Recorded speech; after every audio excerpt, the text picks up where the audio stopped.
problème technique. Et c'est pour cette raison que nous avons interrompu le programme. Mais nous voici de retour.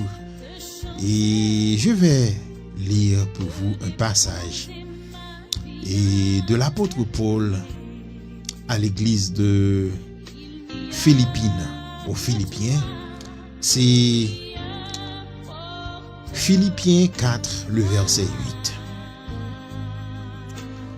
Au reste, frères, que tout ce qui est vrai, tout ce qui est honorable, tout ce qui est juste, tout ce qui est pur, tout ce qui est aimable, tout ce qui mérite l'approbation, ce qui est vertueux et digne de louange, soit l'objet de vos pensées. Amen, amen, amen. Prions, mes chers amis. Alléluia. Seigneur, nous voici à tes pieds, où plusieurs d'entre nous, Père, ont le cœur ravagé, tourmenté par les vicissitudes de cette vie. Seigneur, donne-nous le courage. Donne-nous, Seigneur, la foi afin de surmonter ces moments difficiles qui font de nous des êtres fragilisés, ravagés. Père, donne-nous, Seigneur, la paix, la joie et tout ce dont nous avons besoin afin de mener une vie harmonieuse dans cette vie, Père. Seigneur, fais-nous grâce de ta sagesse afin que nous puissions pénétrer, Seigneur, les mystères de ta parole. Sur ces pères, nous te réclamons paix, amour, sagesse. Que le nom du Seigneur soit béni. Amen, amen, amen.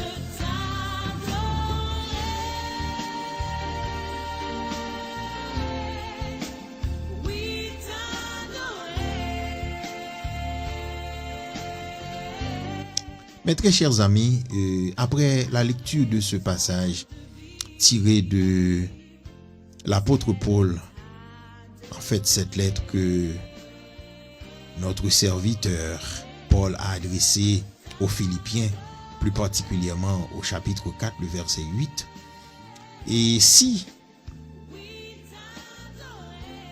et on aurait à choisir un titre pour ce message ou pour cette portion de lecture, moi-même j'aurais pu dire diriger nos pensées vers l'excellence. Pourquoi, mes chers amis? C'est parce que nous vivons dans un monde saturé d'images.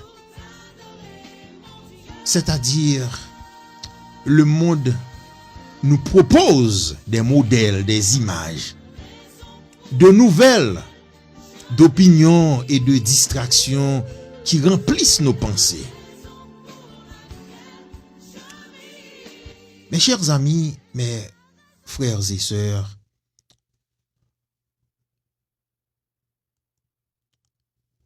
ce que nous laissons entrer dans notre esprit influence nos paroles, nos attitudes, notre foi et notre marche avec Jéhovah, notre Dieu. C'est pourquoi Paul, notre frère, notre serviteur, dans sa lettre aux Philippiens, montre que la victoire chrétienne commence d'abord dans la pensée. Mes chers amis, Philippiens 4, verset 8 n'est pas simplement un verset motivant. C'est une discipline spirituelle, un appel à la transformation intérieure. Car Paul nous exhorte à filtrer nos pensées afin qu'elles soient conformes à Jésus le Christ, notre Seigneur.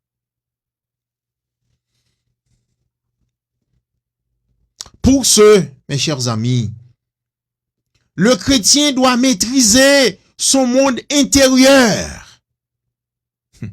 Comme vous avez l'habitude d'entendre dire, chaque homme ou chaque femme est un petit monde en soi.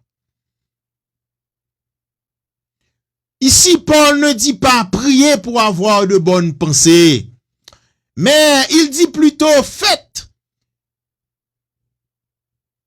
de ces choses l'objet de vos pensées. Cela sous-entend, cela signifie que ce que je pense est un choix. Lorsque mauvaise pensée au vini dans tête moi, son choix que me fait. En pile fois, il y a un pile dans nous qui dit oui, c'est Satan qui fait le fait ça, c'est le diable qui fait le fait ça, mais Satan pas jamais qu'a démenti bagay ça yo. On dirait que Satan pas compte parler.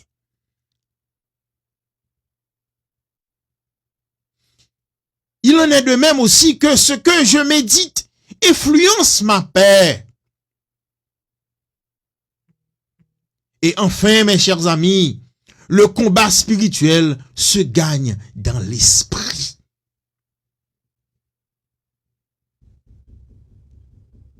Car le diable attaque souvent nos pensées, nos imaginaires, nos inquiétudes, nos souvenirs, nos interprétations.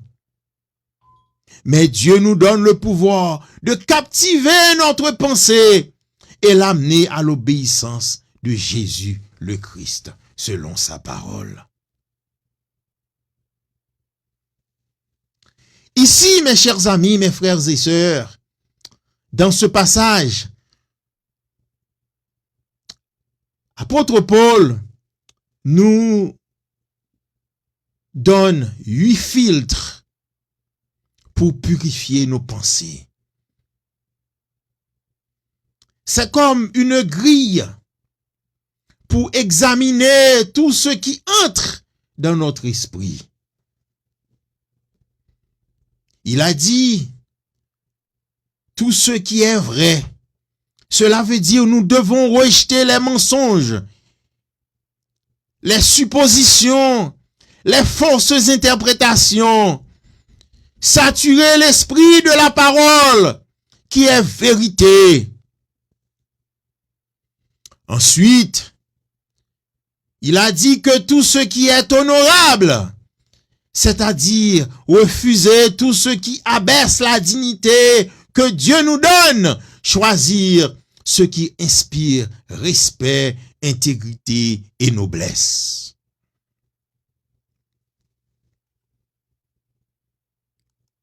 Pour poursuivre, il dit que tout ce qui est juste, c'est-à-dire penser selon la justice divine, non selon nos émotions, pour rappeler que Dieu est juste, même dans les situations incompréhensibles.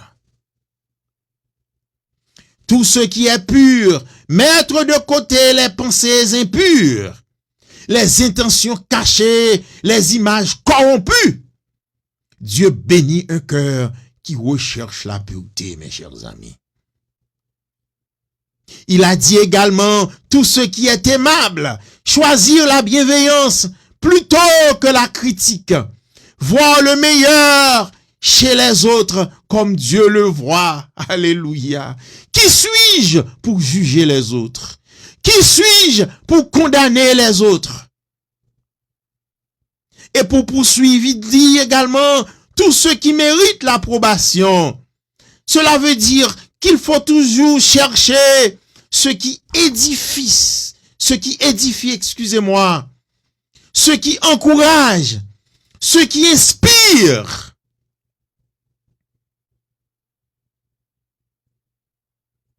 Ce qui est vertueux, c'est-à-dire il faut chercher l'excellence morale et spirituelle. Faire de l'excellence une discipline, pas une option, mes chers amis. Alléluia.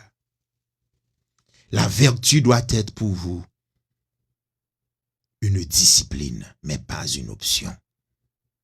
Enfin, il a dit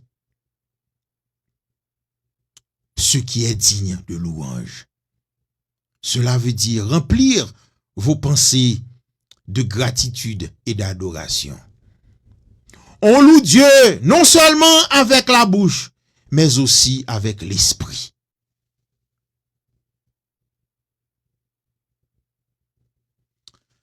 Mes chers amis, mes frères et sœurs, ce sur quoi je pense détermine ce que je deviens. Cela veut dire, vous êtes qui vous pensez. Vous êtes le produit de votre pensée.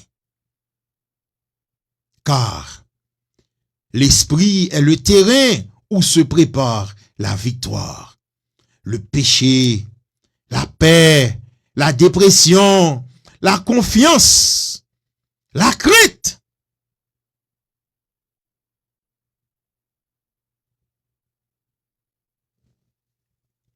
Maintenant, comment remplir nos pensées? Comment remplir nos pensées?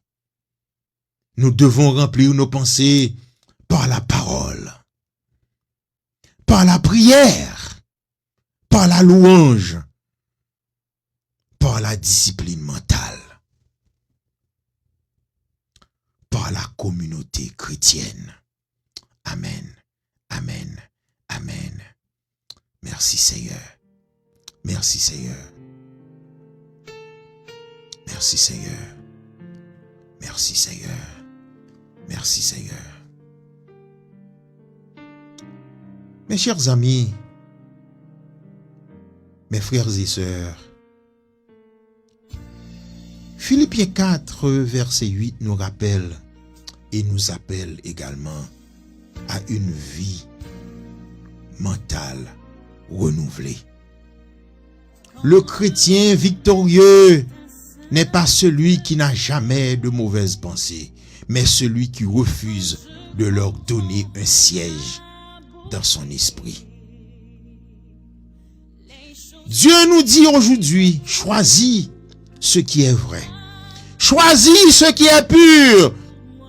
Choisis ce qui est digne de moi. Si nous changeons notre façon de penser, nous verrons plus de paix, plus de joie, plus de victoire, plus de maturité spirituelle. Que le nom du Seigneur soit béni. Béni soit l'Éternel. Béni soit l'Éternel. Alléluia. Merci Seigneur.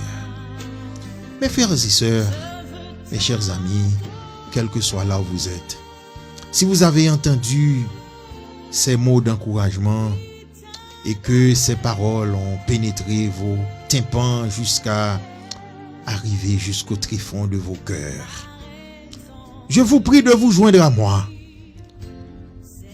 au pied de l'autel afin de demander à notre Seigneur, notre Dieu, de faire de nous de véritables instruments de paix, d'amour. Prions. Seigneur, apprenons à remplir nos pensées de tout ce qui est vrai, juste, pur et digne de louange. Purifie notre esprit. Délivre nos pensées destructrices. Seigneur, donne-nous un cœur et un esprit renouvelé par ta parole, ô Père. Que nos pensées t'honorent chaque jour. Au nom de ton Fils, Jésus, le Christ. Qu'il en soit ainsi. Amen. Amen. Amen. Merci Seigneur. Merci Seigneur. Merci Seigneur. Mes chers amis, nous sommes arrivés au terme de notre séance de prière.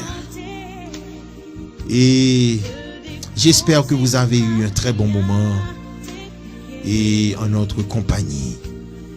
Et d'ores et déjà, je souhaite à vous tous et à vous toutes un bon dimanche d'adoration. Que le nom du Seigneur soit béni, que le nom du Seigneur soit exalté. Encore une fois, c'était votre frère, votre ami, votre serviteur, précieux guerrier. Notre plus prochain rendez-vous, ce sera pour lundi, à pareille heure. Bonne fin de journée et bon dimanche d'adoration. Merci. À la prochaine. Merci Seigneur.